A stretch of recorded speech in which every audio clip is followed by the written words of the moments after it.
Bismillahirrahmanirrahim. Assalamualaikum warahmatullahi wabarakatuh.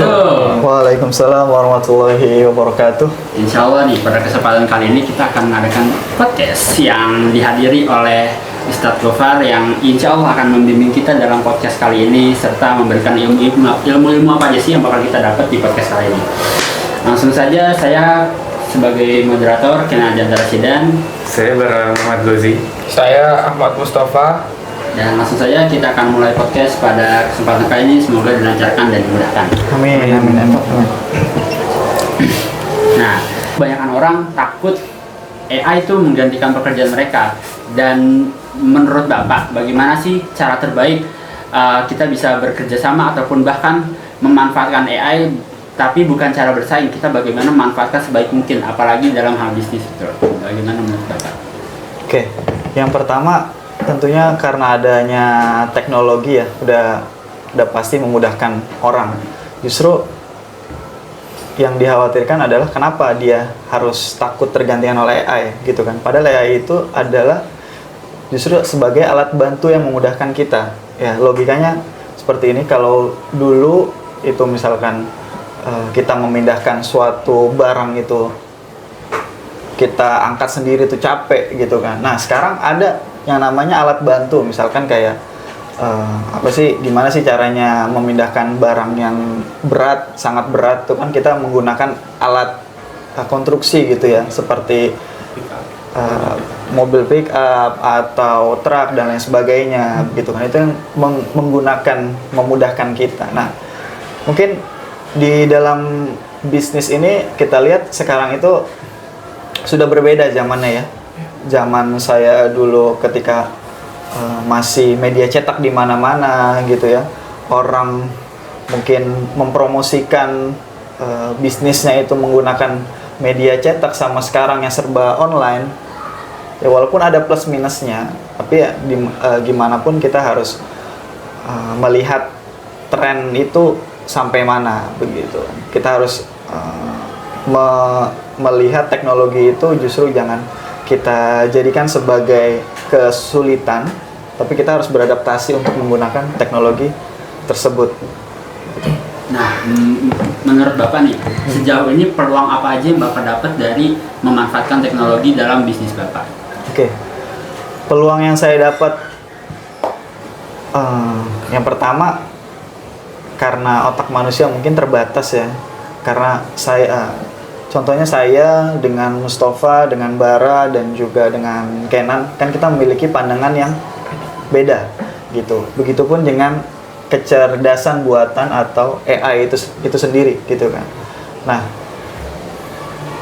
kalau saya dibanding memanfaatkan AI terlebih dahulu, biasanya kita tanya dulu dengan diskusi dengan teman-teman gitu ya, teman-teman sejawat gitu. Misalkan dalam hal bisnis kita diskusi dulu, apakah performanya lagi turun gitu kan, orderannya lagi turun apa gimana. Oh, kalau ya baru kita analisa.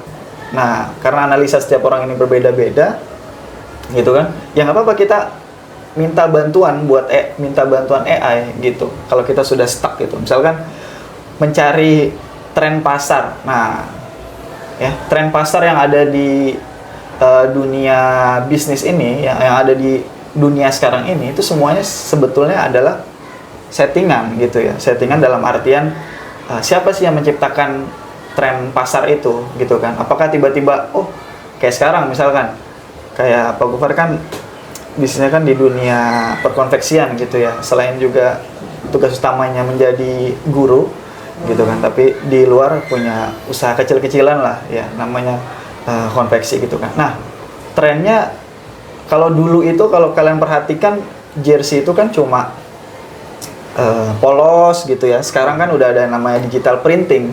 Jadi ya udah makin aneh-aneh itu kan mock up-nya, desain baju itu motifnya makin aneh-aneh begitu. Nah, itu bagaimana kita menyikapinya gitu. Kita menggunakan teknologi itu sendiri untuk memudahkan kita.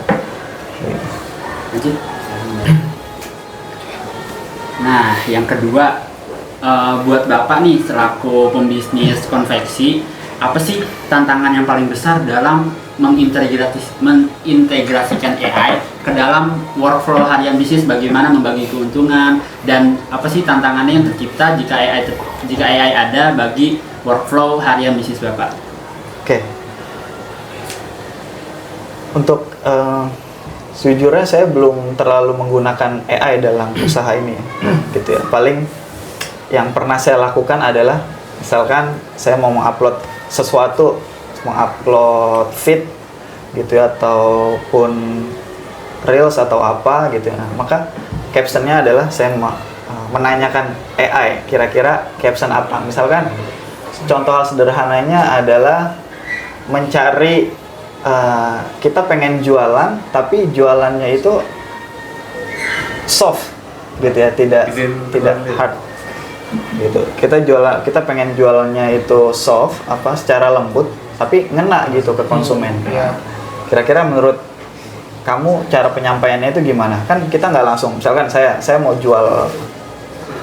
jual sesuatu gitu kan, saya mau jual jersey misalkan, saya Mustafa, nih saya jual jersey, kan itu namanya hard selling ya. Nah, tapi kalau kita soft selling itu kita tanya dulu, Mustafa kamu kesukaannya apa? Misalkan saya kesukaannya basket Pak. Oh oke, basket.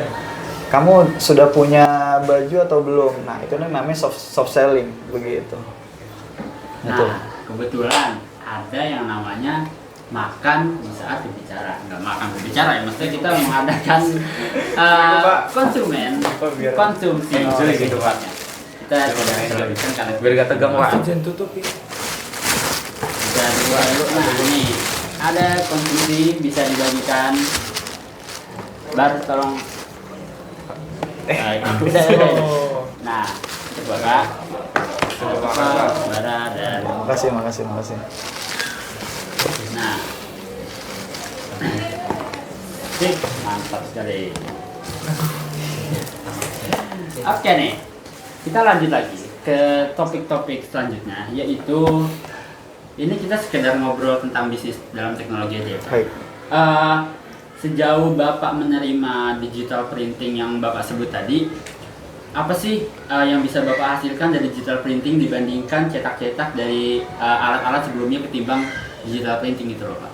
Dan keuntungan ataupun keuntungan dan kerugian sih kalau lebih tepatnya. Peluang apa saja yang bisa Bapak dapatkan dari digital printing itu ketimbang alat-alat sebelumnya Pak? Alat-alat sebelumnya tuh maksudnya? Kayak masih non digital printing gitu loh. Oh, non digital printing. Oke.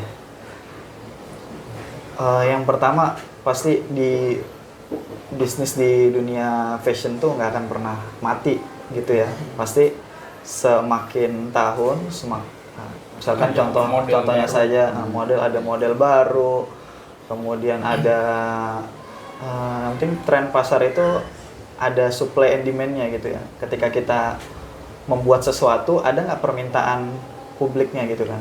Kalau kayak konveksi kan sebetulnya kita kan basicnya adalah by order. Jadi ketika ada yang pesan baru kita buatkan begitu. Nah, tentunya mungkin tanpa kita sadari mungkin mesin itu sendiri itu sudah dilengkapi dengan kecerdasan buatan gitu ya. Kenapa dia bisa ngeprint sendiri gitu kan? Itu mungkin udah bagian daripada AI itu sendiri.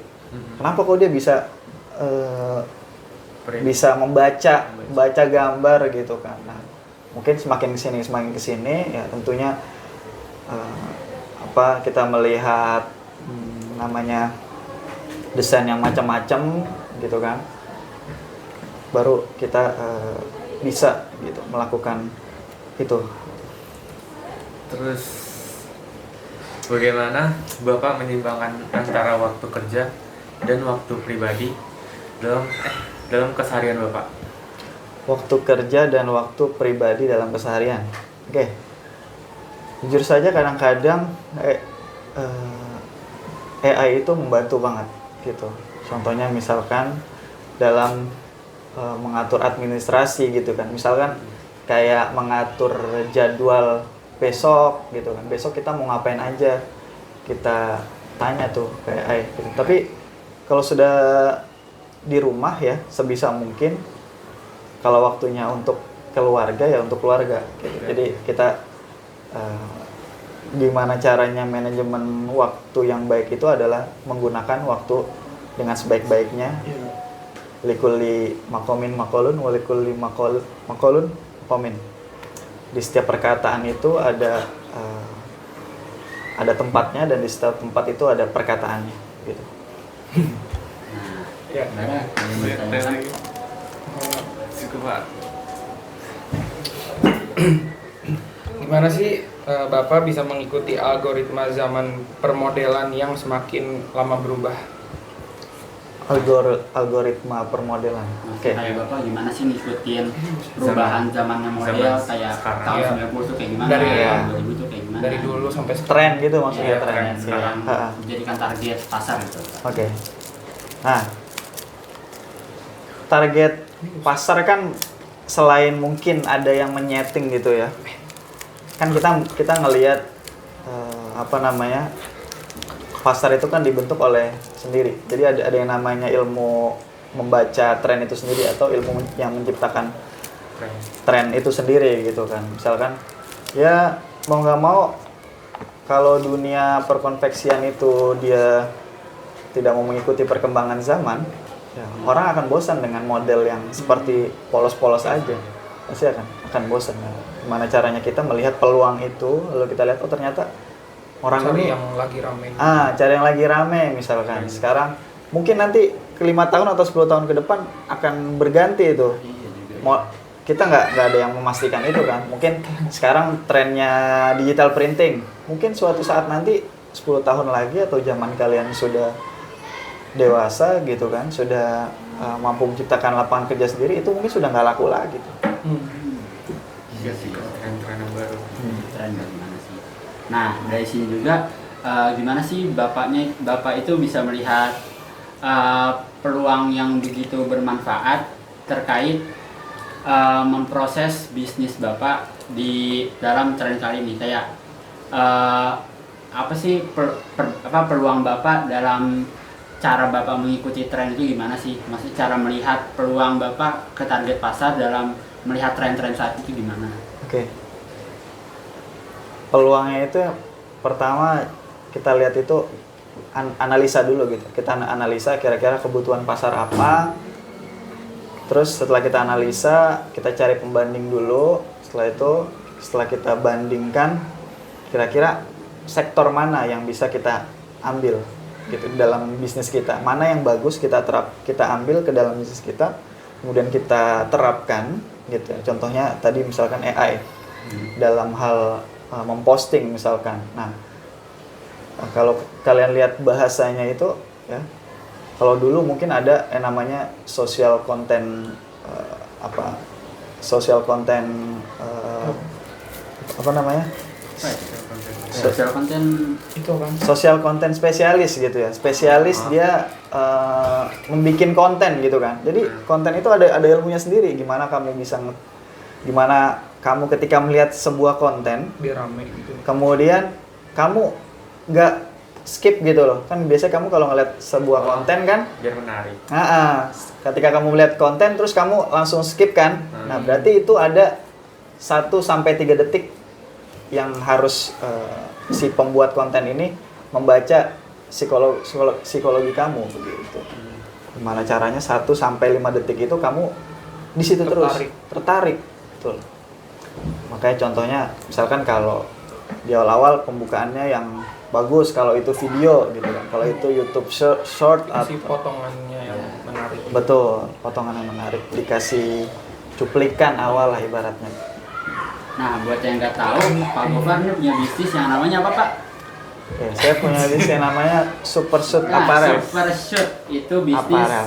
apa Super Shoot Apparel ya? Terus, Itu memproduksi bisnis jersey yang dilengkapi oleh bahan apa, Pak, kalau boleh tahu? iya, bahannya untuk saat ini karena teknologinya macam-macam ya.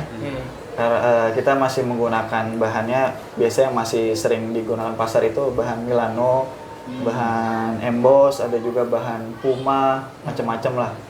Nama-nama bahan. Yang jelas teknologinya semuanya pakai teknologi dry fit.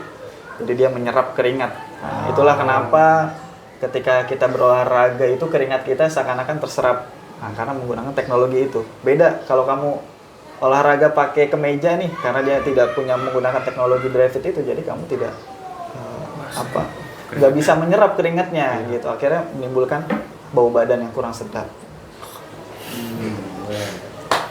Biasanya pasti dalam bisnis kita setiap keuntungan akan diputar balikan kembali ke bisnis Betul. itu kan Pak. Ya.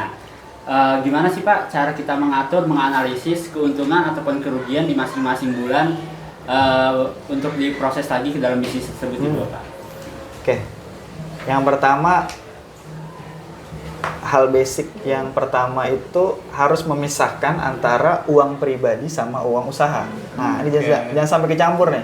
Nah, ini yang mungkin karena saya juga mungkin belum punya tim gitu ya, masih sendirian mengaturnya. Mungkin ini yang agak kurangnya gitu. Jadi kadang-kadang uang pribadi itu masuk ke uang bisnis atau uang bisnis masuk ke uang pribadi.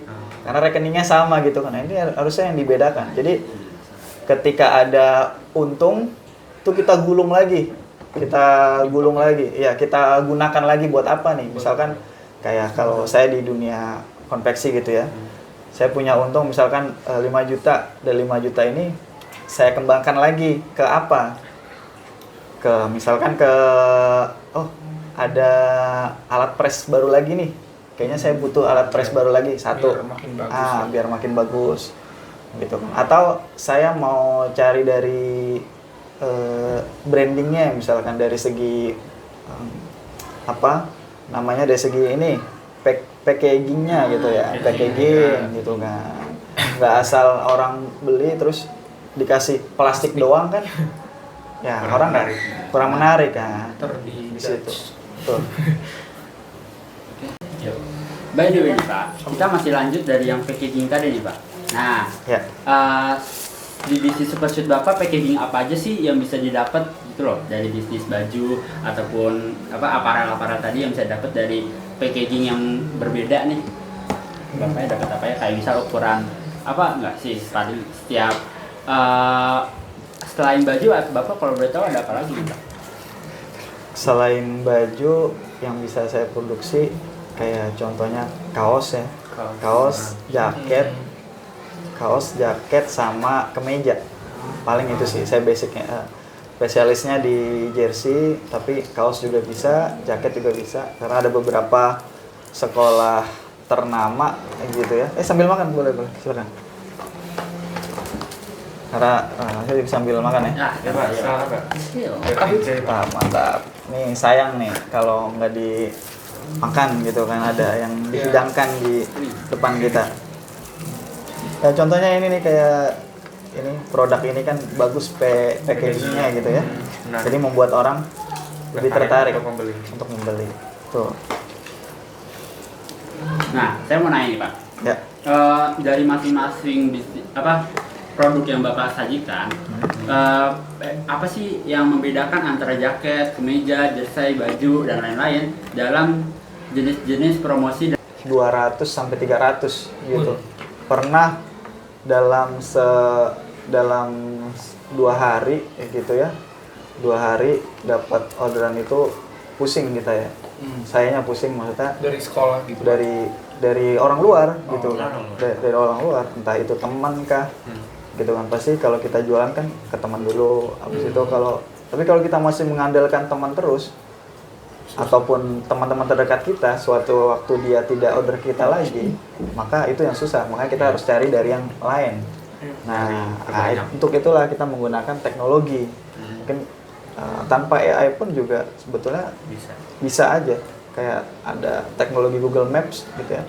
Kalau kamu searching dari Almarjan misalkan, konveksi dari awal mulai bisnis sampai bisa jadi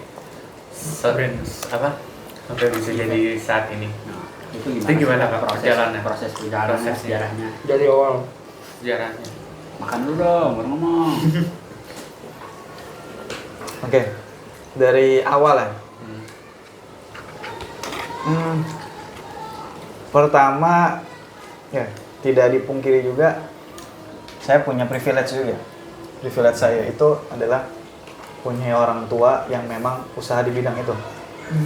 Jadi ketika saya kecil orang tua saya selalu ngajak saya tuh ke bapak saya, selalu ngajak saya ke Tanah Abang misalkan buat beli bahan belum jadi ya, bahan kan kayak gini kemeja atau kaos itu kan bahannya masih kalau kaos bahannya rolan biasanya, kemeja juga meteran atau yard gitu kan.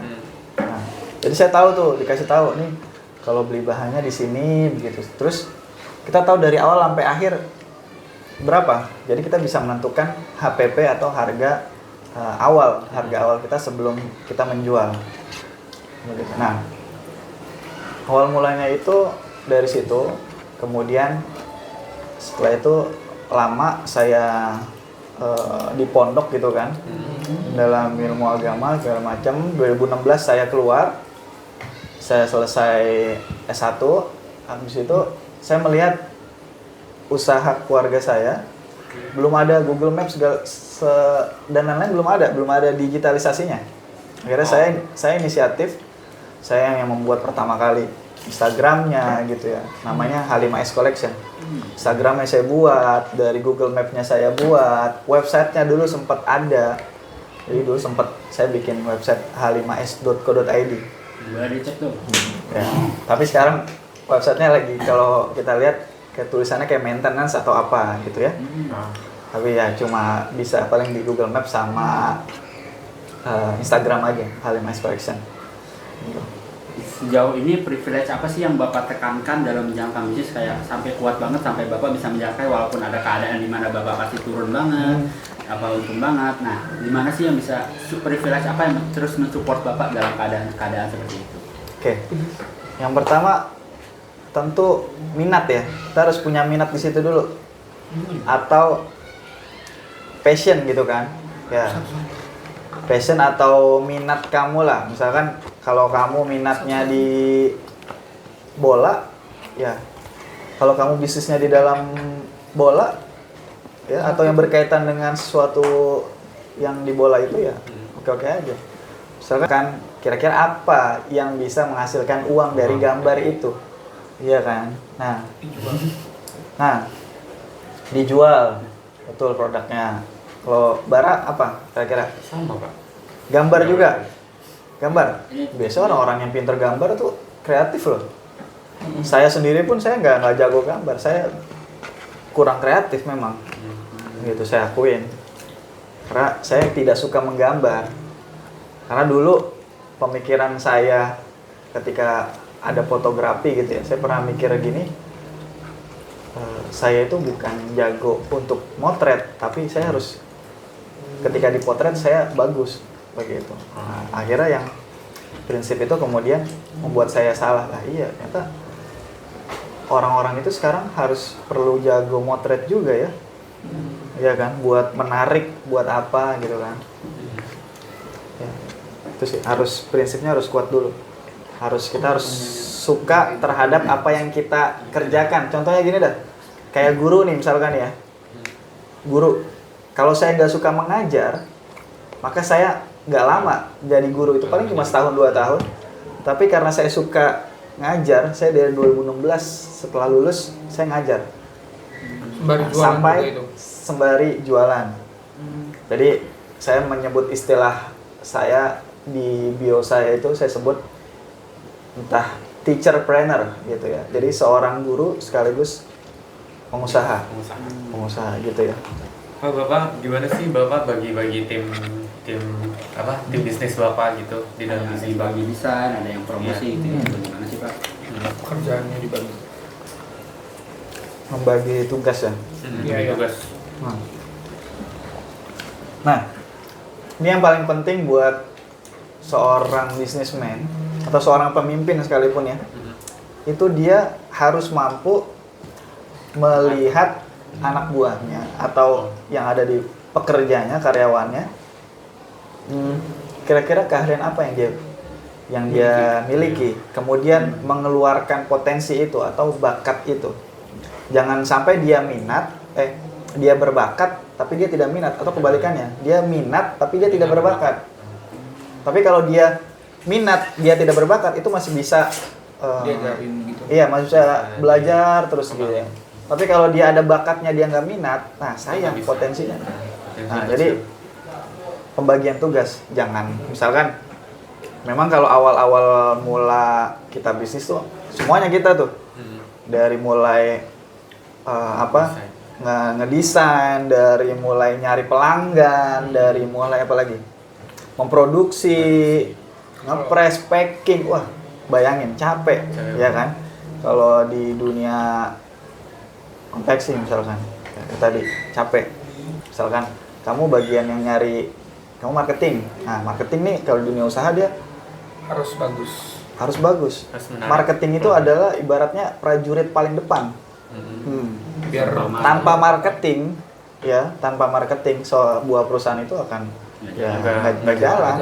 Dia mau dapat produk dari mana gitu, dia mau jualan apa gitu kan. Nah, maka marketing yang garda terdepan gitu kan. Terus setelah marketing tentunya ada customer service misalkan, keluhannya apa begitu.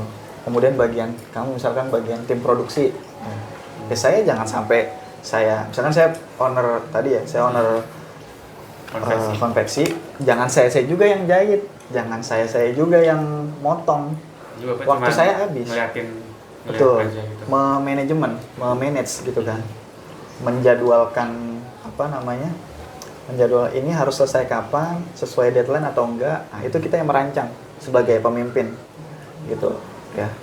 Nah, ini bulan ini udah ada masuk orderan atau belum gitu kan. Nah, itu harus kita cari tuh dari situ tuh gimana caranya ya. Kita push, misalkan ada tim marketing, kita push nih tim marketing, ada desain misalkan, Kenan bantu desain ini, saya maunya begini. Nah, gimana caranya kita itu, yang penting di dalam penjualan itu bagaimana mereka itu bisa repeat order ke kita. Tahu ya repeat order ya apa? udah 2 kali gitu. 2 kali. Apa sih? Kayak Lebih dari sekali. berkali-kali gitu. Betul. Mereka Tambahan. order sekali. Nah, gimana caranya? Tahun depan ketika ada acara lagi atau ada event lagi, dia balik lagi sama kita. Kenapa? Kalau dia walaupun harga kita lebih mahal daripada kompetitor yang lainnya, kalau Ada dia lebih kualitasnya. pasti dari segi kualitas. Nah, ini kesalahan saya dulu adalah saya mementingkan kuantitas dibanding kualitas dulu.